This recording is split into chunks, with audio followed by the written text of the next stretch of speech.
Il existe dans le logiciel InDesign CS5 un certain nombre d'espaces de travail thématiques à votre disposition. Nous les retrouvons dans le menu qui est ici.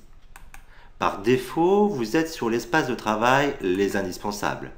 Cet espace de travail vous permet de retrouver ici les panneaux fondamentaux du logiciel InDesign.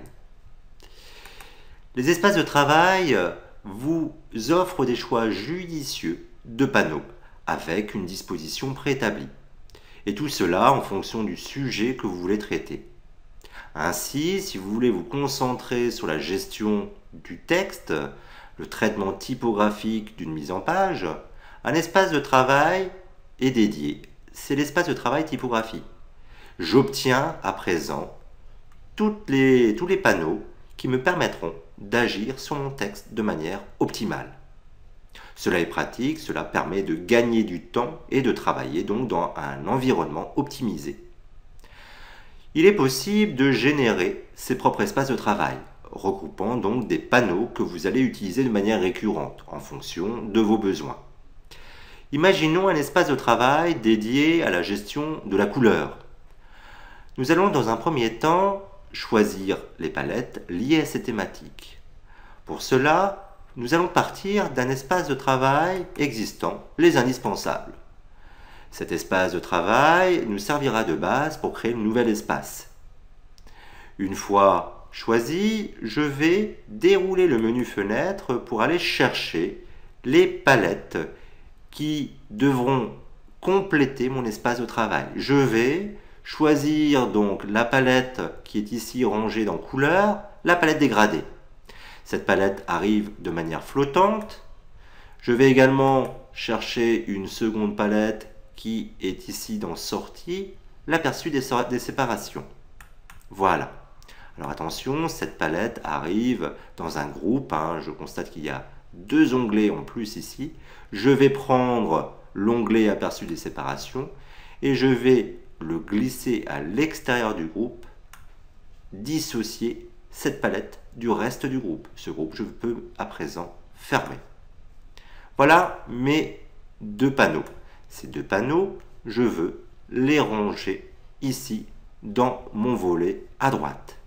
Alors dans ce volet, on a ici des groupes de panneaux.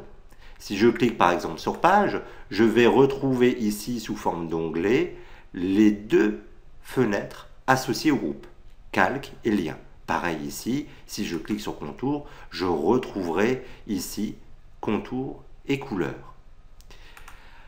Je veux donc greffer ces deux panneaux dans le volet qui est ici. Alors j'ai plusieurs possibilités. Soit je prends l'onglet ici dégradé et je glisse cet onglet dans un groupe existant, ici par exemple. Vous constatez que le groupe est encadré de bleu. Donc si je lâche l'onglet, il se greffe dans le groupe. J'ai la possibilité de créer un nouveau groupe en me mettant à la suite des groupes existants, ici. J'ai une troisième possibilité, c'est celle de générer ici un nouveau volet. Alors ça peut être quand même très embêtant car mon panneau, qui devient un panneau double, prend énormément de place dans mon interface. Je vais choisir de mettre dégradé associé à nuancier et je vais choisir de mettre l'aperçu des séparations en tant que nouveau groupe. Voilà. Je peux bien évidemment développer l'ensemble des panneaux comme cela. Les panneaux ont été disposés dans mon volet. Je vais à présent mémoriser mon environnement. Pour cela, je retourne ici dans le menu fenêtre et je vais choisir espace de travail, nouvel espace de travail. On me propose de nommer mon espace de travail. Je vais choisir le nom colorimétrie. Et je valide. J'ai à présent l'espace de travail de gestion colorimétrique à ma disposition.